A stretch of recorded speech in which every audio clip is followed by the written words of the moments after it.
messenger of the gods. I conduct the spirits of the newly departed into the next world. Here now is Susan Livingston.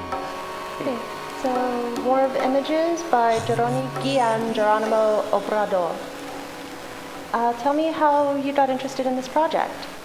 Well, I got interested in this project when Jeronimo found me in the Facebook group Occupied Together Activist Support, which I co-founded in response to the occupation of Zuccotti Park. Okay. His gift to the global shift in consciousness that happened when the world came to an end back on December 21st, and it did, was to launch the Mars monologue globally in several languages with the goal of having it put up on YouTube in as many languages as possible. I was the first one to read it in English at the Gezi Garden Gathering on June 8th in San Francisco.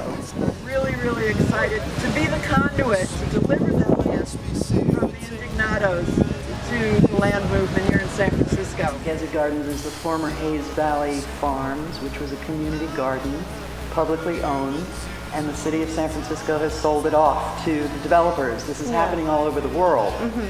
And that's not okay with the community. And so there was a land occupation there. And that was the first time the Mars monologue was read in English. And that's a very meaningful context to read it in. And in the course of producing the full play, we certainly intend to have many more Mars monologues to put up there for this project. In particular, I've invited the Mars monologue as an audition piece, no matter what character you want to play, to come in and do the Mars monologue and let me put it up on YouTube, because that's the requirement for our non-competitive auditions, is that your audition will be filmed and used and reused. It's now available, they tell me, in 12 different languages.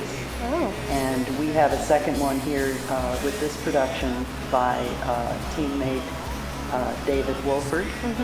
If I do not provoke the war of gods, I should do so in the world.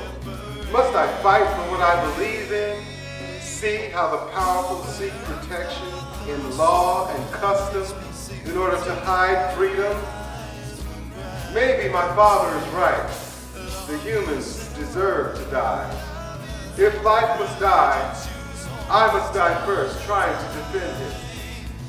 If feelings are your miracle, Mars will defy Jupiter to keep them.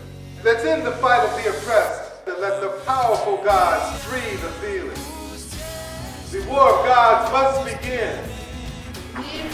So what is it about the War of Images that inspired you to want to produce the entire play?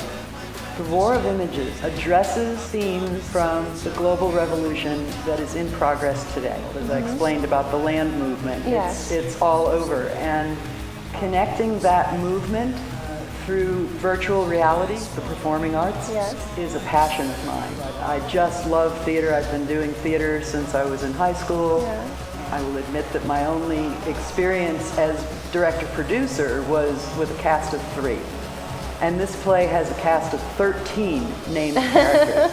So it's like this major challenge. And the script that I got was a very, very rough, interlinear, literal translation. Non-idiomatic in the extreme. And very specific to the Indignados movement. We're all grappling with the same issue. The details differ. And it's the details that were in the script. So I had to figure out now what detail from here in the Bay Area illustrates this issue from the script. So it's completely transposed. And I'm a cultural anthropologist. And I'm a psycholinguist. That's what I mean. Everything I've ever done in my life has been pointing to this project.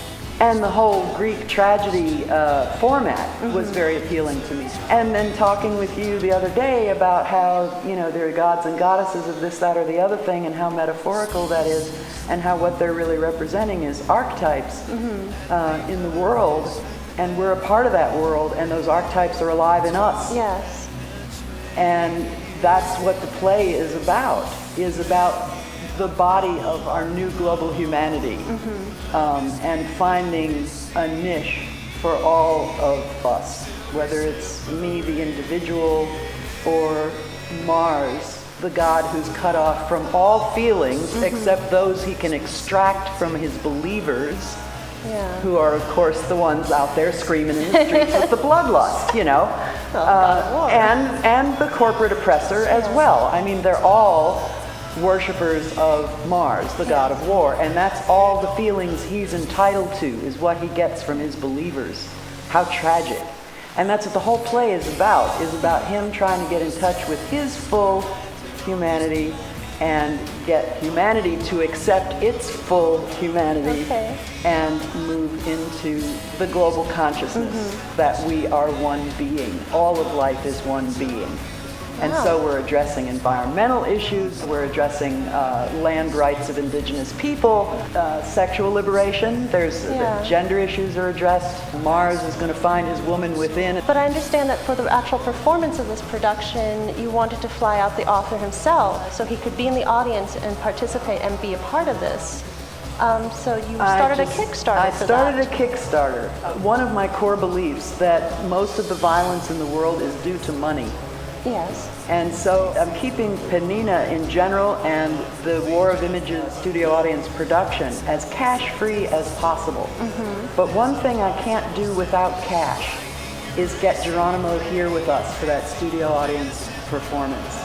And for me, and I think for the rest of the world, if the playwright from a third of the way around the world is right here in BCM's studio, sitting on a cushion with the rest of the audience and chorus members, it will elevate this performance to the status of a world premiere. And with the importance of the issues that it addresses, I think that it merits that kind of status in the consciousness of the global revolution. Oh, that sounds really amazing. So I would love it if people would go to the Kickstarter page. I've been writing production updates daily. As I cast wonderful people in the different roles. I want to say that this is Kat, my interviewer here, and she is going to play the role of Juno, Mother to Mars. Oh, Mother, I am so sorry. Look at what I've done to you. Oh, here we are like rats at the service of the god. Son, don't. It is I who must apologize to you. Oh, Mother, stand up. I wanted a daughter, and I raised you as such. I am sorry, my son, for having disowned you when all you ever did was love me. I loved you for trying, even as I made sure you would fail. I am the one who is responsible for your pain, for your confusion, for your obsessive quest for absolute truth, for not having taught you respect for life. Forgive me. Mother, forgive me. Forgive me. And I'm just so tickled to have met you just last night. And that is what crowdsourcing is about. And that's why we're crowdsourcing the plane ticket, so I could go and ask for a couple thou to fly him here.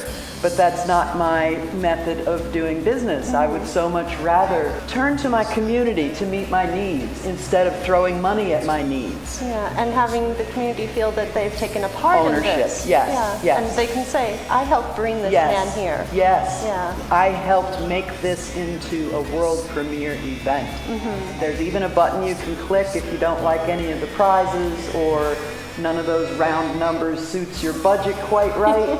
Minimum kickstart is $1. If you have $1 million, we'll take that too. And then we can show him a grand tour of San Francisco while he's in town. Trust me, this is not how I earn my livelihood. I will not work for money. I have turned down money for doing projects. I will only work for love. And I'm really serious about that. That is just really beautiful. The prizes that we have are all connected with the project in some kind of way.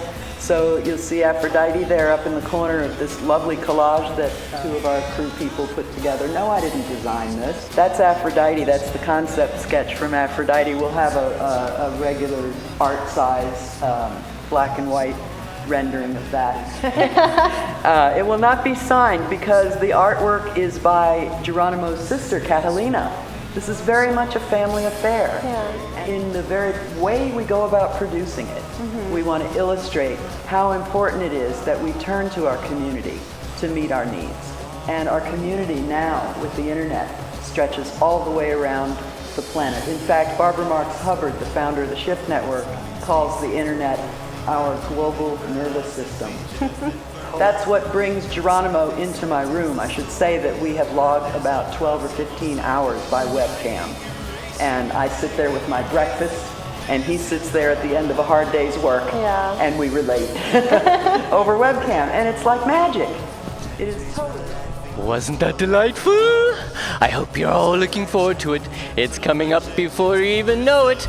And what is their project? I will tell you. It is the War of Images.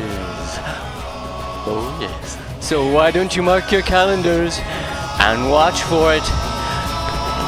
The War of Images. Woo! If you want to be perceived, just allow yourself to be yourself. Just allow yourself to be yourself.